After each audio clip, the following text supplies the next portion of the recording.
नमस्कार, आप देख रहे हैं जनसंदेश टाइम्स और मैं हूं आकिब मिराज खान। आज हम एक ऐसे शख्सियत से आपको रूबरू कराते हैं जिन्होंने कम उम्र में बड़ी सफलता पा ली है। हमारे साथ बात करने के लिए बीसीसी कंस्ट्रक्शन कंपनी के जीएम सेल्स आर के श्रीवास्तव जी मौजूद हैं। सर, स्वागत है आपका। नमस्कार वैसे, धन्यवाद। सर, लोगों को एक आस होती है, एक उम्मीद होती है और एक राह वो तय करते हैं कि कैसे हम सफलता की सीढ़ियों को चढ़ें। क्या राज है आपकी सफलता का? देखिए, सफलता का जो राज है वो सबसे पहला मैं राज कहूँगा वो ये है कि मेरे बड़े बुज़ुर्गों का, माँ बाप के दी हुई जो शिक्षा है, जो यहाँ तक मैं आज एस्टेब्लिश हूँ, और इसके अलावा अपनी तरफ से अपनी मेहनत में, अपनी ईमानदारी में किसी प्रकार के समझौतों को ना करना, यही एक सफलता की है। और यही सफलता का, मेरी सफलता का भी यही राज है। आई थिंक मुझे लगता है हर इंसान की सफलता का राज यही होता है।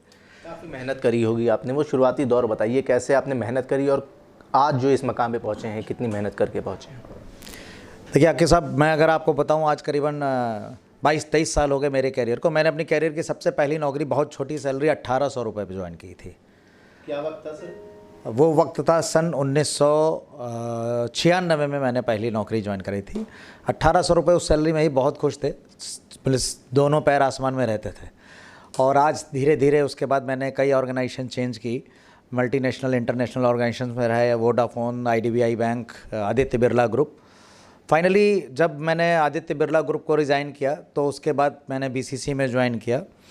और सबसे लंबा समय मीन्स 13 साल, 23 साल के कैरियर में 13 साल मैंने BCC के साथ बिताए हैं और अभी भी इसी में ही इस्टेब्लिश हूँ। और अब जो अंदर से फील आता है कि शायद आखिरी सांस भी अब BCC के साथ ही लूँगा मैं। तो सबसे बड़ा और सबसे बढ़िया जो एक्सपीरियंस रहा वो मेरा BCC ग्रुप के साथ रहा, काम का, पारिवारिक रूप से, व्यापारिक रूप से, व्यवहारिक रूप से, हर तरीके से सबसे बढ़िया एक्सपीरियंस मेरा BCC का ही है। 13 साल आपने दिए इस संस्थान को। क्या कभी कुछ वर्कलोड आता है, वर्क प्रेशर आता है, तो कैसे हैंडल करते हैं? देखिए, वर्कलोड और वर्क प्रेशर हर जॉब में आता है, हर फील्ड में आता है। इससे पहले हम जितनी जॉब में थे सब में रहा वर्क प्रेशर। लेकिन वर्क प्रेशर हमेशा तब आता है जब आप वर्क को पेंडिंग करें। अगर work on the day pending नहीं है तो वर्क प्रेशर कभी आएगा ही नहीं। छोटा सा उदाहरण आप इसको घर से ही ले सकते हैं। हर इंसान के घर में गृहस्थी है, सब कुछ है। घर में अगर 4 दिन बाई भी नहीं आए तो बर्तन के ऊपर बर्तन, बर्तन के ऊपर बर्तन, बर्तन के ऊपर बर्तन इकट्ठा हो जाते, तो क्या हुआ, वो वर्कलोड बढ़ गया। लेकिन अगर उस काम को हम डेली बेसिस पे फिनिश कर रहे हैं तो there is no any workload. तो इस किसी प्रकार का कभी कोई प्रेशर और वर्कलोड रहा नहीं।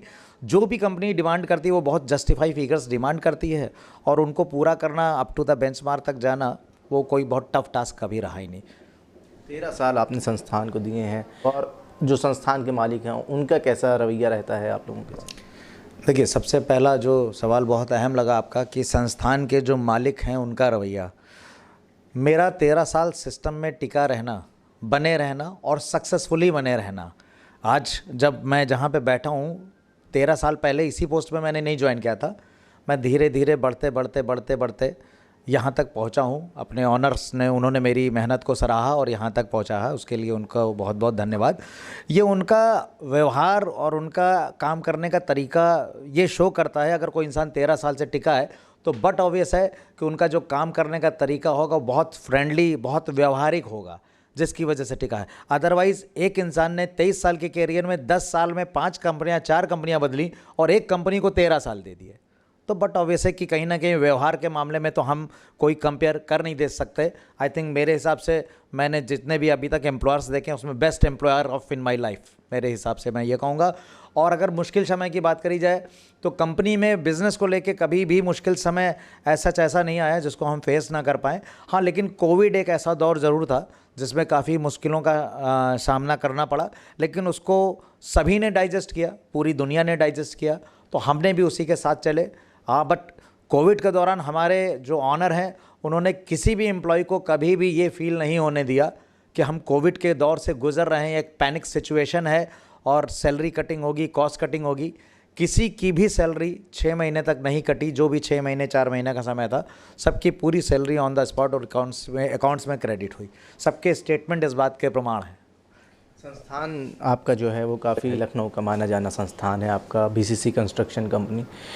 तो ऐसा कोई प्रोजेक्ट आया हो जिसको बेचने में आपको काफ़ी दिक्कतें हुई हों या परेशानी हुई हो? नहीं आगे जी, अभी तक तो खैर ऐसा कोई भी प्रोजेक्ट नहीं आया जिसको बेचने में किसी प्रकार की कोई समस्या आई हो। बेसिकली कंपनी जो बनाती है वो मैक्सिमम प्रोजेक्ट जो बनाती है वो मिडिल क्लास एंड यूज़र को ध्यान में रखते बनाती है। मकान जिनकी ज़रूरत हो, मकान दो तरीके से ख़रीदे जाते हैं, एक शौकिया जिसके पास पैसा बहुत है, एक उसकी जिसकी ज़रूरत है। तो जो ज़रूरतमंद इंसान होता है वो चीज़ों को ज़्यादा सहेज के रखता है। तो जो प्रोजेक्ट हम लोग के बनते हैं वो ज़रूरतमंद लोगों के लिए बनते हैं, इसलिए ज़रूरत की चीज़ इंसान खुद ब खुद खरीदने आता है। तो किसी भी प्रोजेक्ट को बेचने में आज तक कभी भी ऐसा नहीं महसूस हुआ कि बहुत समस्या हो रही है। बाकी स्ट्रगल का दौर है, रिसेशन है, तो थोड़ा बहुत तो अप एंड डाउन्स चलते हैं, लेकिन कभी ऐसी कुछ नहीं दिक्कत आई कि जो है यार इसकी ये क्या मैंने बना दिया, ये क्या कर दिया। और शायद ये इस बात का प्रमाण है कि 20 प्रोजेक्ट्स हैंडओवर हैं, 5000 से ऊपर लोग घरों में रह रहे हैं। आप उन युवाओं को, उन नौजवानों को क्या संदेश देंगे जो सफलता की सीढ़ी चढ़ना चाहते हैं? देखिए, मैं खैर क्या संदेश दूंगा, मैं ऐसा नहीं कि कोई बहुत बड़ा वो सफल भारत का नागरिक हूँ, लेकिन ये कि मैं अपने हिसाब से जो मेरी मेहनत है या जो मेरे माँ बाप की, मेरे पेरेंट्स की जो उम्मीदें हैं उनके अकॉर्डिंगली वो अपने आप को मैं संतुष्ट मानता हूँ। और संतुष्ट का मतलब ये नहीं चूँकि आगे बढ़ने के आदमी राह छोड़ दे, लेकिन कहीं ना कहीं एक लेवल ऐसा ज़रूर होता है जहाँ पे आपका सेटिस्फेक्शन लेवल आपको लगता है कि नहीं मुझे मिला है। तो मेरी जो एक एडवाइस है आज की डेट में सक्सेस की, वो सबसे इम्पॉर्टेंट चीज़ जो है वो हार्ड वर्किंग। हर आदमी जानता है कि मेहनत करनी है, और मेहनत दो तरीके की होती है, एक होती है हार्ड वर्किंग, एक होती है स्मार्ट वर्किंग। हमारे ऑनर ने हमेशा हम लोग को सिखाया है स्मार्ट वर्किंग। हार्ड वर्किंग वो है जो एक लेबर, एक रिक्शे वाला करता है और मेहनत से 4 पैसा कमा के वो भी अपने घर गृहस्थी को चलाता है। But if you are a literate person then you have to go for the smart working. Smart working means time management. हमको अपने उन 10 घंटे के समय को किस तरीके से मैनेज करना है। Discipline and the smart working is the main की फॉर द सक्सेस। बहुत बहुत धन्यवाद। बहुत बहुत धन्यवाद जी। हमारे साथ श्री बालाजी कंस्ट्रक्शन कंपनी के GM sales R.K. Srivastava ji मौजूद थे। जन संदेश टाइम्स के लिए कैमरा पर्सन जिशान खान के साथ आकिब मिराज खान, लखनऊ।